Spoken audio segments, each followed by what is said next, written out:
Lecture du livre de l'Apocalypse de Saint Jean.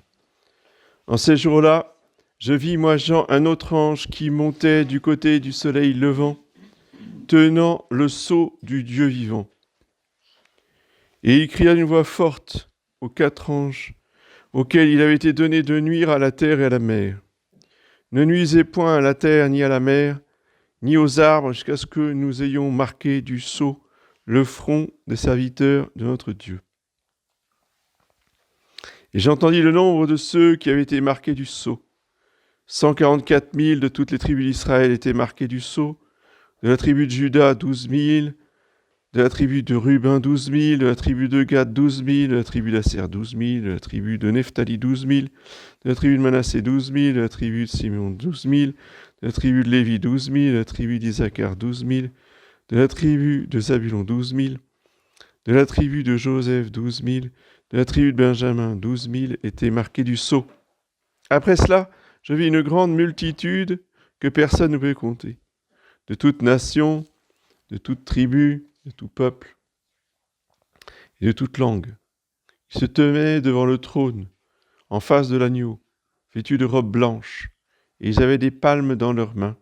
Et ils criaient d'une voix forte et disaient : « Le salut est à notre Dieu, qui siège sur le trône et à l'agneau. » Et tous les anges se tenaient autour du trône, et les vieillards et des 4 animaux, et ils se prosternèrent devant le trône sur leur visage, et ils adorèrent Dieu en disant : Amen, bénédiction, gloire, sagesse, action de grâce, honneur, puissance et force à notre Dieu dans tous les siècles des siècles. Amen. Suite du Saint Évangile selon saint Matthieu.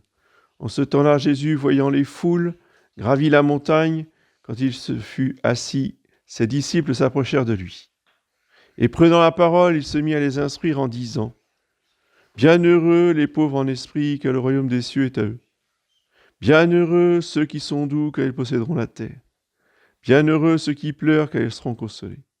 Bienheureux ceux qui ont faim et soif de justice, car ils seront rassasiés. Bienheureux les miséricordieux, car ils obtiendront miséricorde. Bienheureux ceux qui ont le cœur pur, car ils verront Dieu. Bienheureux les pacifiques, car ils seront appelés enfants de Dieu. Bienheureux ceux qui souffrent persécution pour la justice, car le royaume des cieux est à eux.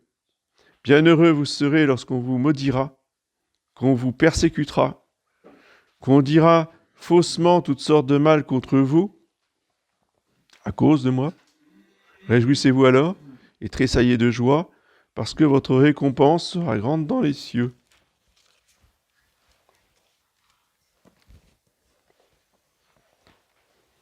Au nom du Père et du Fils et du Saint-Esprit, ainsi soit-il. Bien, chers frères, comme hier, nous célébrons une grande fête, une même très grande fête, sans orgue, sans chorale, sans grande liturgie. Et que je le redis à chaque fois, ce que Dieu veut aujourd'hui, ce n'est pas des grandes cérémonies vides de spiritualité. Ce ne sont pas des grandes chorales qui font du bruit, mais dont les membres sont rongés par le libéralisme. Ce n'est pas ça qui honore Dieu. Ce qui honore Dieu, ce sont des cœurs qui lui sont tout donnés, même dans le silence. Surtout dans le silence, surtout dans le recueillement.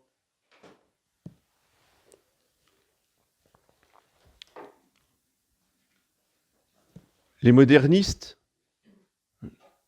qui ont pénétré dans l'Église à la fin du 19e et qui ont surtout sévi au 20e, ont transformé la messe, comme nous la célébrons ici, silencieuse, remarquez. On ne dit pas la messe comme dans la fraternité, ni comme d'autres dans d'autres chapelles, où tout le monde parle, tout le monde répond au prêtre, il y a beaucoup de bruit. C'est la participation des fidèles qu'ils appelaient ça. Et plus on avance dans le temps, et plus il y a de bruit. Et plus il y a de bruit, et plus les enfants crient.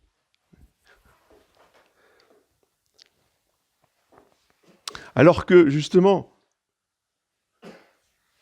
dans la messe des temps anciens, il n'y a que le servant de messe qui répond aux prières du prêtre, et les fidèles sont dans le silence et le recueillement et la prière. Parce que c'est cela le plus important. Et quand on a une habitude de recueillement, de prière à la messe, alors de temps en temps, évidemment, il y a des messes chantées, c'est très bien, et à ce moment-là, le chant est l'expression de toute la vie intérieure, de toute la foi intérieure des participants. Et là, on a vraiment de la ferveur.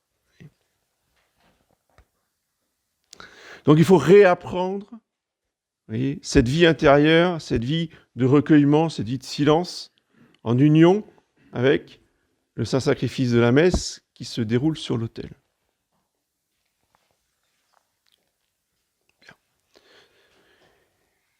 Et donc aujourd'hui, dans notre méditation, nous glorifions tous les saints du ciel que nous n'avons pas pu honorer durant l'année, parce qu'il y a des milliers, des dizaines de milliers de saints et qui passent complètement dans l'oubli. Bon. Déjà, ceux qui sont fêtés chaque jour, vous voyez, c'est plusieurs dizaines. 20, 30, 40. Vous n'en entendez jamais parler. Parce que ces saints-là sont inscrits dans le martyrologe. Donc il n'y a que le prêtre qui lit le martyrologe, office de prime. Donc déjà, vous ne les trouvez pas dans votre missel. Dans votre missel, vous avez un saint par jour. Et ne croyez pas qu'il y a un saint dans le jour. Déjà, dans la liturgie, il y a plusieurs dizaines de saints dans le jour. Mais ne croyez pas non plus que tous les saints sont inscrits dans le martyrologe. Chaque jour, il y a des centaines de saints dans le monde qui ne sont pas inscrits dans le martyrologe. Donc l'Église a voulu, en ce jour, réparer ce qu'elle ne peut matériellement pas faire, évidemment, durant l'année, en honorant et en priant absolument tous les saints qui sont au ciel. Donc cette fête a une puissance absolument phénoménale, colossale, immense. Le nombre de saints au ciel.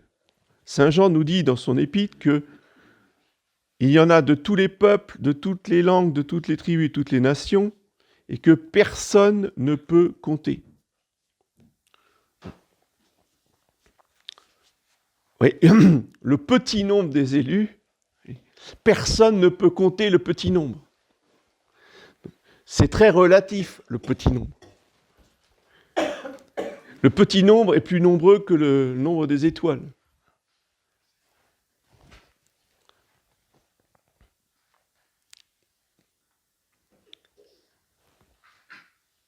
Et ces saints au ciel, eh bien, doivent nous inspirer, nous édifier, nous élever, nous transformer. Par leur exemple. C'est le but. Alors, il y a deux choses dans la fête d'aujourd'hui. Il y a la vie des saints sur terre, qui sont pour nous des modèles, et puis il y a la vie des saints au ciel, et ça c'est notre but, notre but final auquel eux ils sont arrivés et auquel nous dirigeons. Nous sommes en chemin vers ce but final.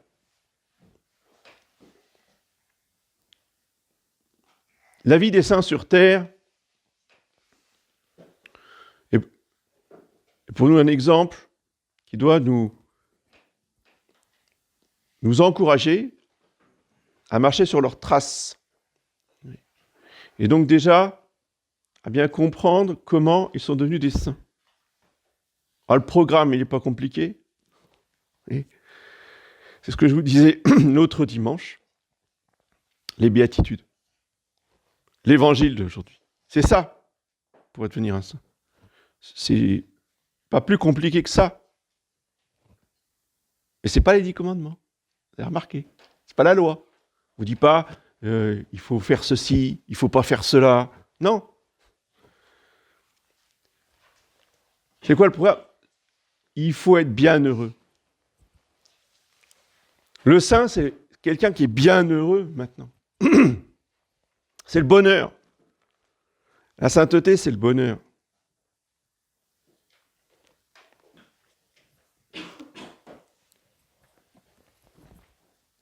C'est appliquer justement ces béatitudes qui vont beaucoup plus loin que le simple fait de ne pas commettre le péché. Oh, moi, ça va, je suis un bon chrétien. J'ai pas tué, j'ai pas volé. C'est bien. Comme si c'était ça, la vie chrétienne. Je respecte les commandements de l'Église. Bon, c'est très bien. Mais c'est pas la sainteté, ça. Vous comprenez? La sainteté, c'est beaucoup plus que ça. Le bonheur, c'est beaucoup plus que ça. Ça, c'est pas le bonheur.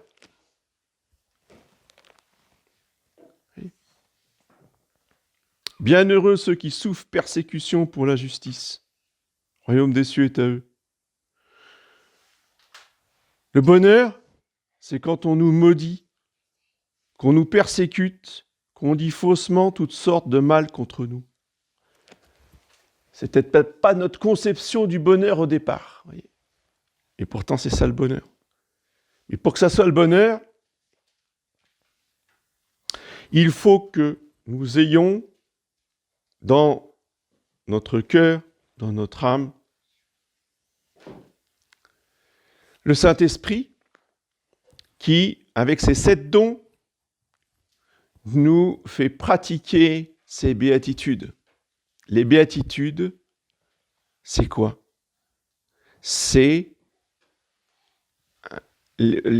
sont les 7 dons du Saint-Esprit en action.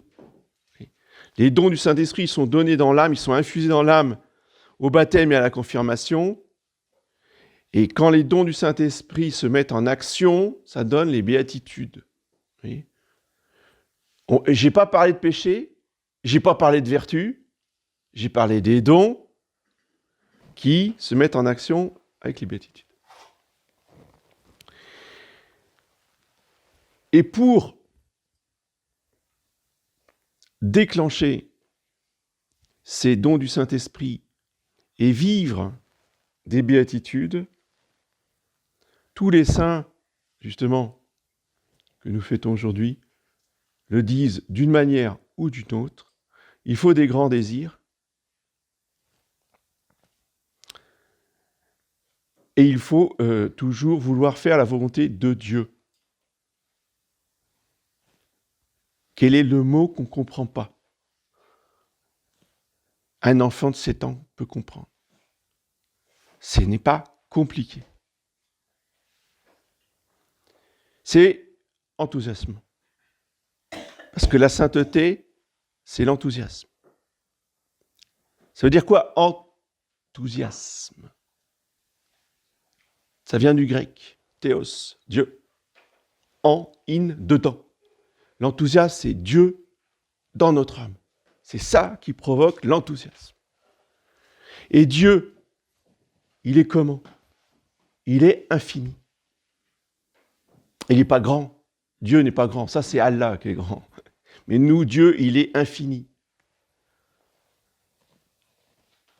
Donc, la volonté de Dieu, donc les dons du Saint-Esprit en action, ne peuvent faire que de grandes choses pour un Dieu infini. La vie chrétienne est une vie de réalisation grandiose. Et la vertu qui nous fait faire des grandes choses s'appelle la vertu de magnanimité. La magnanimité, c'est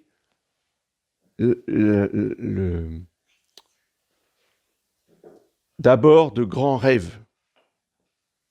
Il faut rêver. Il faut écrire ses rêves. Si vous n'écrivez pas vos rêves, il n'y a pas des rêves du sommeil, hein, pas le rêve quand on dort, parce que ça c'est n'importe quoi. Ça, Laissons ça à Sigmund Freud. Non, je parle des rêves éveillés, c'est-à-dire de ce que vous voulez faire de grand. D'abord, il faut l'écrire. Et ensuite, il faut le réaliser. Et ensuite, il faut être convaincu que ce qu'on a écrit, ce qu'on a rêvé de plus grand pour notre vie à nous, ça va se réaliser. Avec l'aide de Dieu. Et ça se réalise. Oh, mais moi, je ne suis pas capable. Mais moi, je suis nul. Mais moi, je n'ai pas les moyens. Oui. Vous croyez que les saints, ils avaient les moyens? Attendez, regardez. La vie de saint François d'Assise. Il avait les moyens. Il était richissime. Il avait un père riche et tout. Donc déjà, première étape, on élimine les moyens. Il les avait. Il n'en a pas voulu. Il a tout donné. Il s'est retrouvé avec un sac de jute sur le dos et 0 centime en poche. Mais il avait des rêves de grandeur pour Dieu, pour les hommes, pour le salut des hommes. Et il les a réalisés. Alors que, au départ, sur le plan humain, on va dire, c'était très très mal parti. Il avait son père contre lui, il avait son frère contre lui, il avait qui lui a fait des calomnies dans le village, etc. Mais c'était sa conception de quoi? De la joie parfaite. Et encore, ça c'est rien du tout. Quand il va enseigner ses frères pour leur dire qu'est-ce que c'est que la joie parfaite, il leur dit imaginez, mon frère, on part en mission, on va prêcher, puis on revient la nuit parce qu'on n'a pas pu arriver, il neige, il fait froid, on n'a pas mangé, on a soif. Bon, mais on veut absolument arriver au monastère parce que là, on va pouvoir enfin se reposer et pouvoir se restaurer. On frappe à la porte et le frère gardien ne nous reconnaît pas. Il nous insulte, il nous prend pour des mendiants, il nous jette dehors, il nous dit vous ne rentrerez pas dans le monastère. Il nous ferme la porte et on est obligé de passer la nuit dehors. Et il dit au frère, c'est ça la joie parfaite. Voyez, ça rejoint ce que nous avons lu dans l'évangile des Béatitudes. Pourquoi? Parce que saint François avait, si vous voulez, cette conscience que tout ce que nous souffrons en union avec la passion de notre Seigneur Jésus-Christ, eh bien, porte des fruits immenses. Immenses. Et pourquoi n'y a-t-il plus de saints aujourd'hui? On se lamente, oui, autrefois il y avait des saints, faisaient des miracles, il y avait Saint Jean Bosco, ressuscitait des morts, il a ressuscité un enfant qui était mort. Il n'y a plus de ça, il n'y a plus de saints aujourd'hui. Pourquoi? C'est quoi la cause? C'est la faute de Dieu, il nous a abandonnés, voilà. Non, c'est pas la faute de Dieu, parce que Dieu est toujours le même, Dieu n'a pas changé, Dieu est toujours tout puissant. C'est pas un problème. Le problème, c'est jamais Dieu. Quand des choses ne vont pas bien, quand les choses vont mal, ce n'est jamais la faute de Dieu. C'est toujours la faute des hommes. C'est parce qu'on ne fait pas ce qu'il faut que ça ne marche pas. C'est pas compliqué. Qu'est-ce qui ne marche pas? Qu'est-ce que l'ennemi, puisque bon, on parle souvent d'ennemis qui étaient infiltrés, les modernistes qui étaient dans l'Église, condamnés par Saint Pie. À quoi ils ont travaillé, ces gens-là? Qu'est-ce qu'ils ont changé dans la mentalité des catholiques pour qu'il n'y ait plus de saints. Ils ont prêché leur hérésie moderniste. Oui, d'accord. Ça, c'est un aspect des choses. Mais l'autre aspect, plus moral, c'est qu'ils ont prêché l'humilité. Je croyais que l'humilité, c'est la base de la vie chrétienne. Non, mais ils ont prêché la fausse humilité. Donc, on a prêché tout le temps aux catholiques qu'ils étaient des pécheurs, qu'ils étaient mauvais, qu'ils étaient nuls, que de toute façon, tout est de leur faute, parce qu'ils sont trop durs, parce qu'ils sont intolérants, parce qu'ils n'ont pas la charité. Et parce que vous justifiez l'Inquisition, vous justifiez le Moyen-Âge, vous justifiez les croisades. Donc vous voyez bien comment, si vous êtes... non, il faut être effectivement en conformité avec leurs hérésies, et pour être humble. Et relisez Vatican II, si vous voulez. Qu'est-ce que c'est que le chrétien selon Vatican II ? C'est justement le fameux chrétien de Karl Rahner et tous ces gens-là, c'est un homme comme tout le monde, qui ne se distingue surtout pas, qui ne va pas faire du prosélytisme, oui, qui se fond dans la société. C'est la laïcisation de l'Église, l'ouverture au monde, etc. C'est ça Vatican II, mais c'est l'aboutissement, vous voyez, de cette petite ritournelle qui ne mettait pas en avant. C'est quelque chose qui est diffus, vous voyez, c'est pas dit comme je vais vous le dire là. Ce que je vais vous dire, c'est pour faire prendre conscience du problème. Parce que je l'ai vécu aussi dans ma famille, que je l'ai remarqué dans les générations au-dessus.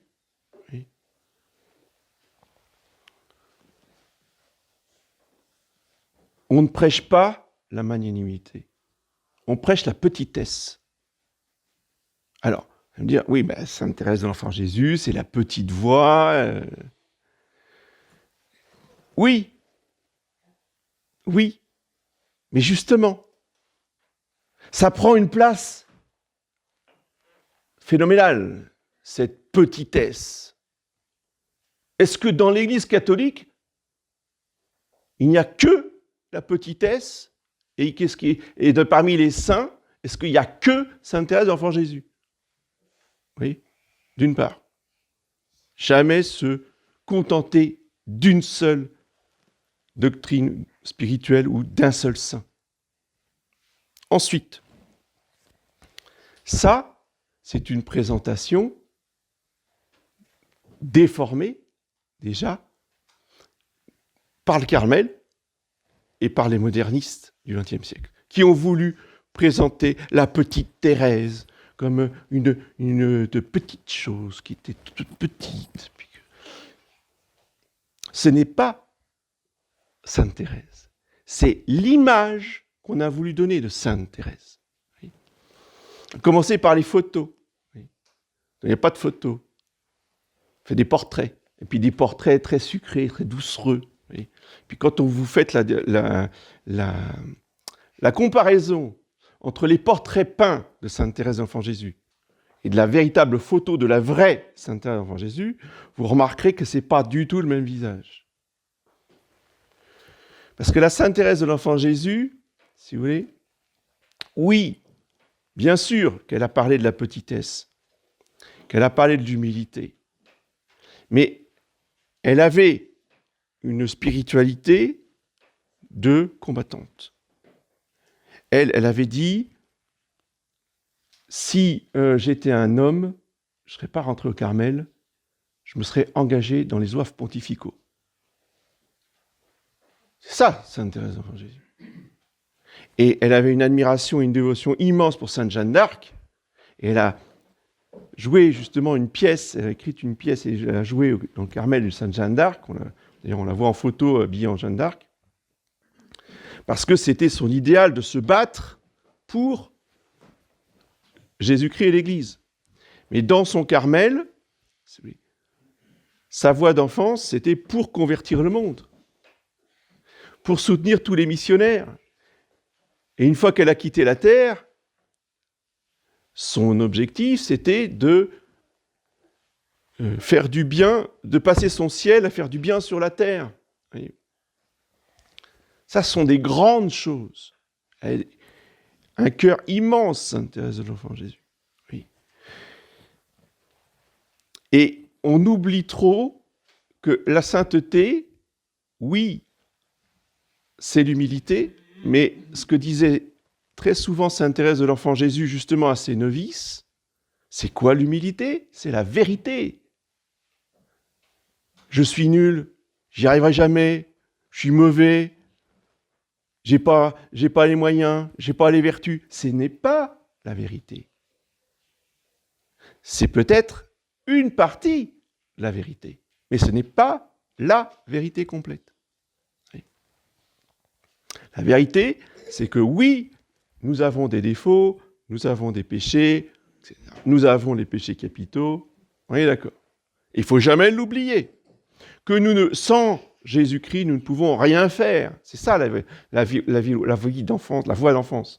Sans Jésus-Christ, nous ne pouvons rien faire. D'accord, mais avec Jésus-Christ, nous, qui est Dieu et Tout-Puissant, nous pouvons faire de grandes choses. Et nous allons faire de grandes choses. Donc c'est absolument capital d'avoir un mental magnanime.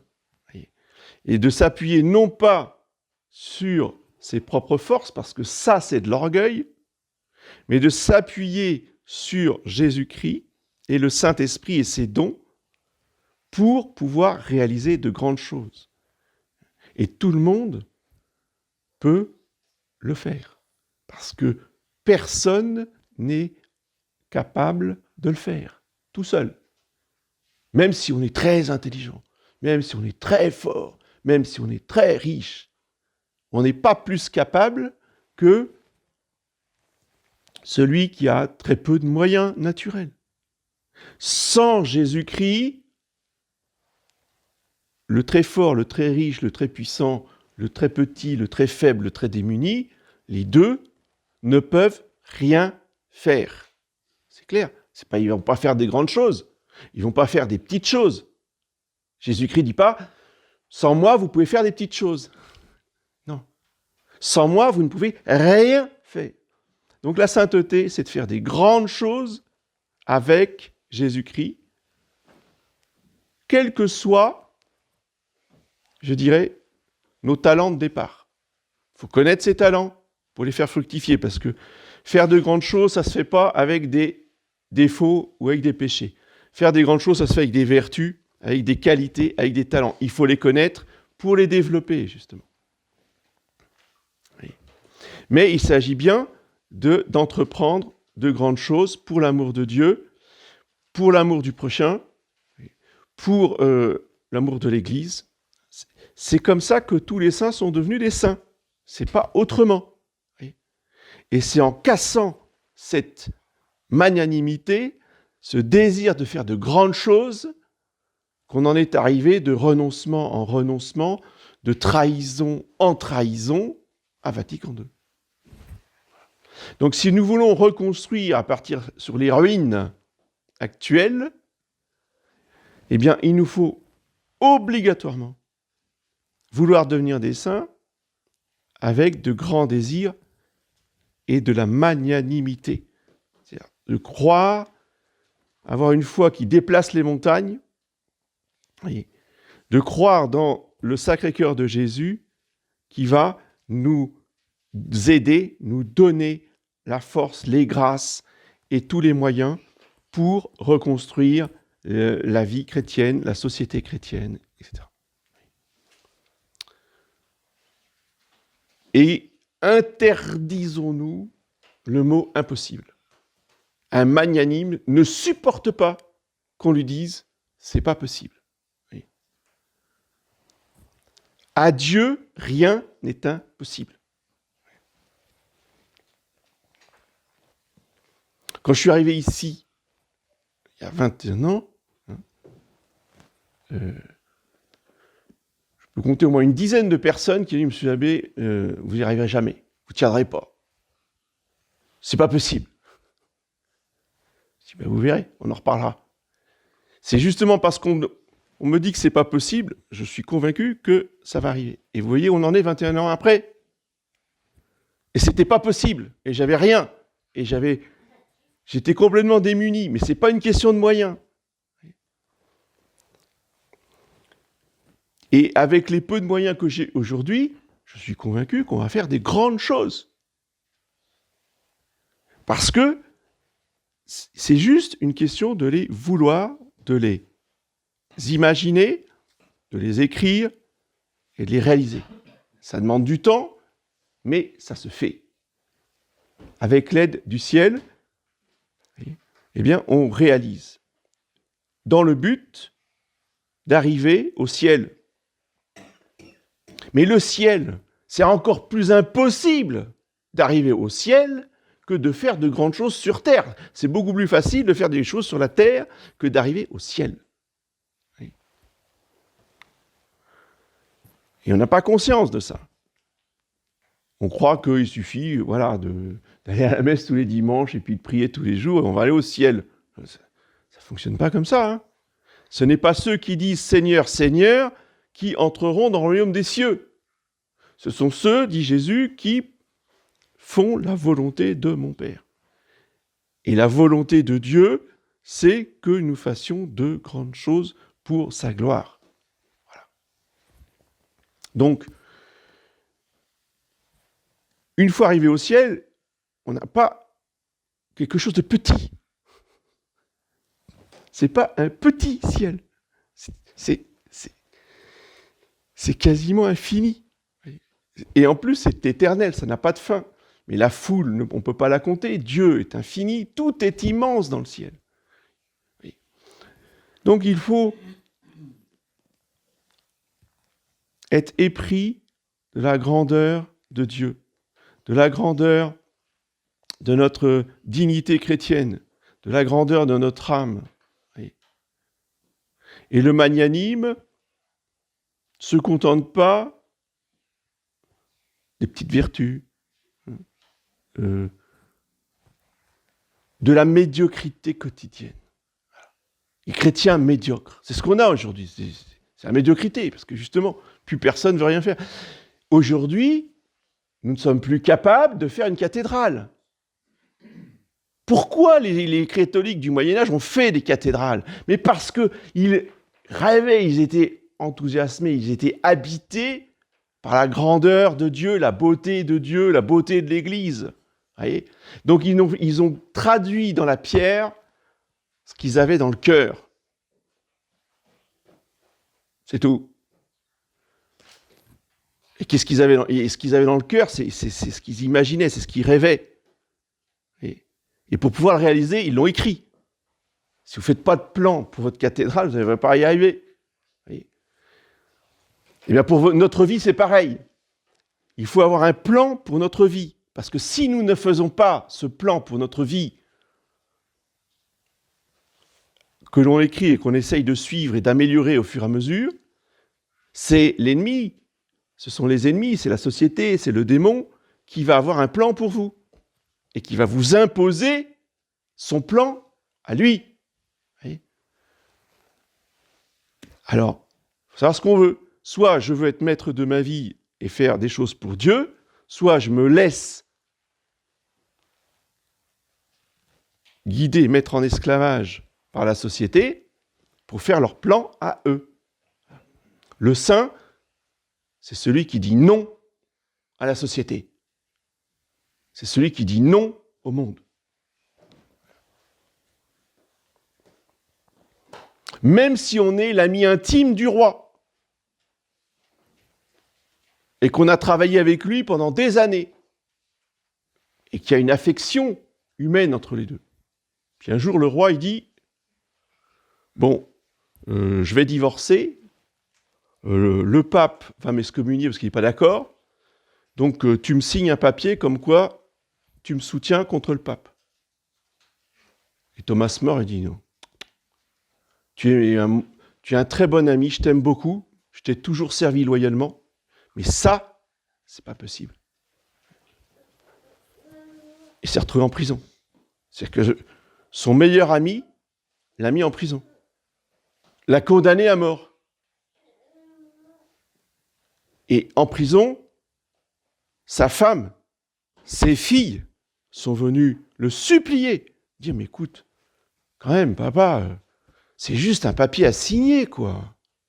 Tu signes et puis c'est fini, tu rentres à la maison, puis la vie elle continue. Bon d'accord, tu démissionnes, tu restes pas dans le gouvernement, mais tu reviens à la maison, quoi.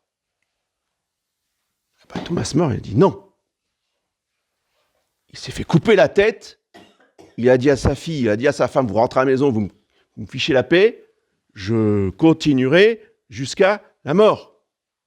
Il n'a pas dit « Ah, bah ouais, mais il faut bien que je travaille, quoi, faut bien que je gagne ma vie, quoi. Bon, allez, d'accord, Henri VIII, je te signe le papier, puis comme ça, la vie, elle continue. » Hein, ça vous parle pas, ça? Oui, on en est à cette situation-là, mes bien chers frères. Parce que demain, ça sera peut-être la mort. C'est pas le travail qu'on va vous enlever, c'est la vie. Vous comprenez? Et quand on est catholique jusqu'à la mort. C'est-à-dire que ça peut passer par la casse-prison. Et la mort, ça peut être donné par des méchants. Le nombre de martyrs qu'il y a eu dans l'Église depuis qu'elle est fondée, hein, des milliers.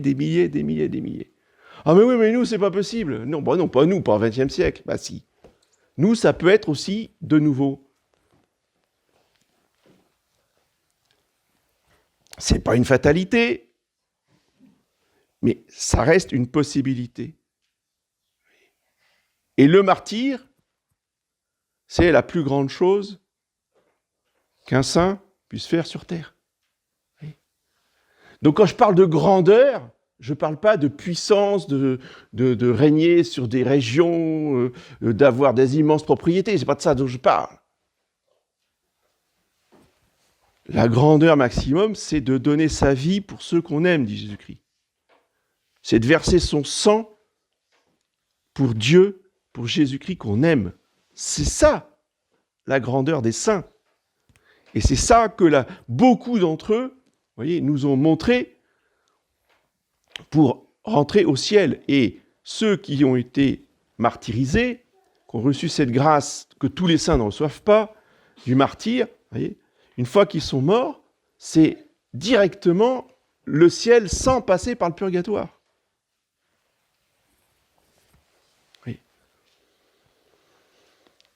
Donc, ce matin, demandons, supplions tous les saints du paradis de prier pour nous donner du courage, de l'humilité et de la magnanimité pour que notre vie réalise de grandes choses jusqu'au martyre, s'il le faut, si notre Seigneur nous le demande.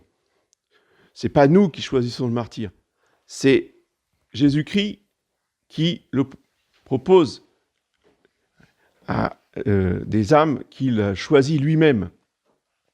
Et ceux qui ont été choisis, on ne leur a pas demandé leur avis. Et ceux qui ont été choisis, c'est ça l'intérêt aussi du martyrologe, parce que quand on lit la vie de ces martyrs des premiers siècles, c'est des gens comme vous et moi. Hein. C'est des gens qui, quand ils sont en prison, ils sont morts de peur. Ils tremblent comme des feuilles. Croyez pas que c'est des gens qui sont... c'est pas des surhommes, hein. C'est pas des héros de bande dessinée. Hein. Ils tremblent, ils ont peur comme nous. Hein. Mais ils ont cette magnanimité, cette grâce, ces dons du Saint-Esprit qui les portent. Et une fois qu'ils sont dans l'arène face au lion, eh bien, ils sont habités de la force du Saint-Esprit. Et là, eh bien, ils continuent de prier, ils continuent d'aimer Dieu jusqu'à ce que le lion, il ait fini de les dévorer. Et ça les porte tellement que quelqu'un comme Saint Ignace... Saint Irénée de Lyon, Saint Ignace d'Antioche, qui disait qu'il est comme un grain de blé qui va être moulu par les dents des lions, comme le froment qui va servir à faire les hosties pour le Saint-Sacrifice de la messe. et qui s'offre à Dieu dans son martyre, une fois qu'il est dans l'arène, là, il s'offre à Dieu, voyez, comme un sacrifice pour glorifier Dieu en union avec toutes les messes qu'il a célébrées avant. Vous voyez ce que je veux dire? Ça, pour avoir une telle méditation, quand vous allez être mangé par le lion, que vous entendez le lion qui rugit, voyez, c'est pas humain, c'est immense. C'est immense, c'est ça la grandeur. Voyez, c'est les vies de saints comme ça qu'il faut méditer, qui sont vraiment inspirants pour nous et nous dire, moi, avec la grâce de Dieu, je peux faire la même chose. Au nom du Père et du Fils et de l'Esprit.